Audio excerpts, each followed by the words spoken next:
Bonjour Philippe Portier. Bonjour Thibault. Vous êtes avocat associé au cabinet Janté et je vous reçois aujourd'hui pour parler des bouleversements induits par ce qu'on commence à appeler l'ubérisation de l'économie. Alors effectivement, c'est un sujet qui est très à la mode en ce moment, qui a été notamment popularisé par la polémique autour du service d'Uber cet été. Première question, est-ce que vous pouvez nous expliquer, je voudrais avoir votre point de vue de juriste, de professionnel du droit, pourquoi est-ce que Uberpop a été interdit et un service comme Blablacar, par exemple, reste autorisé aujourd'hui ? Alors, Blablacar a été légalisé plus qu'autorisé par la loi de transition énergétique en août 2015 parce qu'il s'agit du transport de personnes sur un trajet qui aurait de toute manière été accompli par le chauffeur. Donc on est véritablement sur quelque chose qui n'est pas dans la logique professionnelle, dans une logique professionnelle, qui n'est pas dans une logique marchande, qui est j'utilise mon véhicule. Et donc il y a une dynamique environnementale très claire grâce à ça, c'est-à-dire que le véhicule sert à plusieurs personnes au lieu d'avoir plusieurs personnes dans plusieurs véhicules.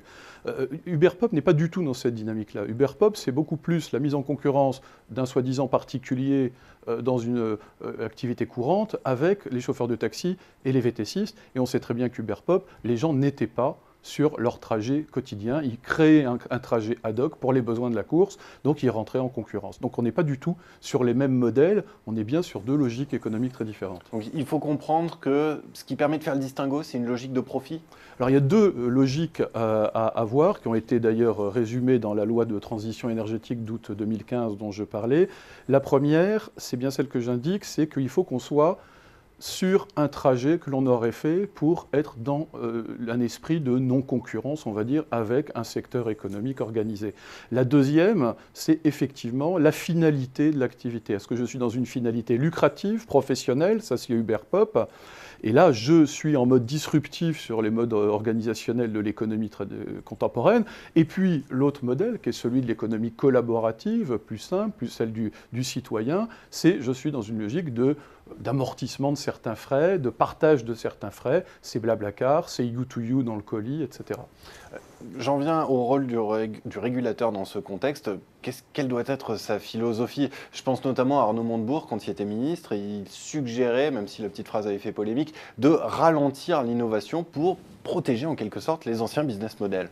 Alors, je crois que ce serait d'abord une erreur de raisonner comme ça. D'ailleurs, le Conseil d'analyse économique a bien dit qu'il ne fallait pas raisonner comme ça et laisser au contraire la liberté de se développer. Et aujourd'hui, on a Blablacar qui est une licorne française qui se développe à toute vitesse. La vraie différence qu'il faut faire, et c'est surtout éviter l'amalgame entre précisément cette ubérisation qu'on va laisser à Uberpop, c'est-à-dire un mode qui arrive en concurrence professionnelle sur le segment professionnel et marchand d'une activité. Donc on a des faux professionnels qui vont agir, on va dire, en dehors des codes organisationnels traditionnels. C'est l'auto-entrepreneuriat qui remplace le salariat et c'est essayer également de s'extraire des réglementations. Et puis de l'autre côté, vous avez quelque chose qui est véritablement l'économie de partage, l'économie collaborative, qui est celle de Monsieur Tout-le-Monde, qui va, dans le cadre de son activité ordinaire, sur son trajet dans le domaine du transport, eh bien, utiliser son véhicule pour optimiser en quelque sorte ses dépenses. Donc on est vraiment sur deux choses très différentes. Et d'ailleurs,